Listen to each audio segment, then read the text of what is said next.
जी हैं जो high grade fever करके हमारे पास अमेठी से आए, संजय गांधी इंस्टीट्यूट से।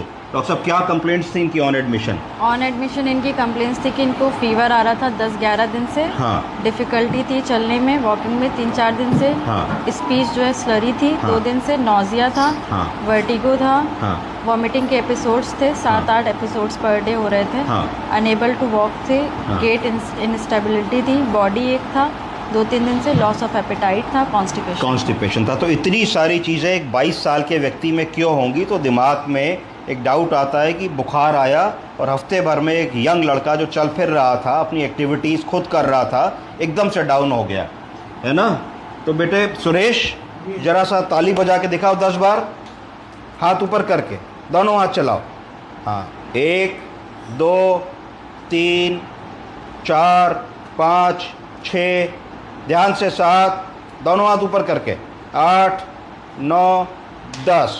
तो हमने देखा कि इस समय जो सुरेश हैं इनको कोऑर्डिनेशन डेफिसिट है, ये क्लैप नहीं कर पा रहे, बॉडी इनके कंट्रोल में नहीं है। It started with fever. तो हम लोगों ने इनको वर्कअप करना ग्रेजुअली शुरू किया और फिर ये समझ में आया कि इनको मेनिंजाइटिस की बीमारी है, दिमागी बुखार, जिसके कारण इनको सेरिब्रोस्पाइनल फ्लूइड और ब्रेन में सूजन आ गई है, इन्फेक्शन हो गया है। मेनिंजेस, ब्रेन के अंदर मेनिंजेस होते हैं, मेनिंजेस आर इन्फ्लेम्ड, जिसकी वजह से ब्रेन का प्रेशर, जिसको इंट्राक्रैनियल प्रेशर कहते हैं, वो बढ़ जाता है। रेज्ड आईसीपी के कारण कोऑर्डिनेशन नहीं कर पा रहे, चल नहीं पा रहे हैं, बोलने में दिक्कत है।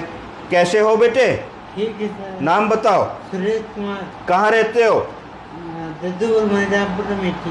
देखिए क्लैरिटी नहीं है इनकी स्पीच में, है ना, पर कल के मुकाबले ही इज़ बेटर। तो अब हम लोगों को इनको क्या ट्रीटमेंट देना है? हम लोगों ने देखा कि जो ये इन्फेक्शन है ब्रेन के मेनिंजेस में, ये बैक्टीरियल ओरिजिन का है, ये वायरल ओरिजिन का है, ट्यूबरकुलर ओरिजिन का है या फंगल ओरिजिन का है। तो अगर मान लीजिए ट्यूबरकुलर ओरिजिन का है तो उसको टीबीएम कह देंगे, ट्यूबरकुलर मेनिंजाइटिस, तो आपको एटीटी का इलाज शुरू करना पड़ेगा। अगर वायरल ओरिजिन का है तो एंटीवायरल ट्रीटमेंट दे देंगे। अगर बैक्टीरियल ओरिजिन का है तो फिर एंटीबायोटिक से आप इनको ट्रीट करेंगे। हर एंटीबायोटिक का ब्रेन में परफ्यूजन नहीं होता है, तो वैसी एंटीबायोटिक चाहिए होंगी जिनका ब्रेन में परफ्यूजन होता है, जिनका सेरिब्रल परफ्यूजन सबसे ज़्यादा होता है, ब्रेन के सीएसएफ में एमआईसी वैल्यू सबसे ज़्यादा होती है। उस तरीके के इलाज से ये ग्रेजुअली ठीक हो जाएंगे। अब इनका बुखार कम हुआ है, ही स्लाइटली बेटर। अब हम इनको और आगे इन्वेस्टिगेट करके अगली क्लास में आगे का बताएंगे। ठीक है बेटे, बेस्ट ऑफ लक।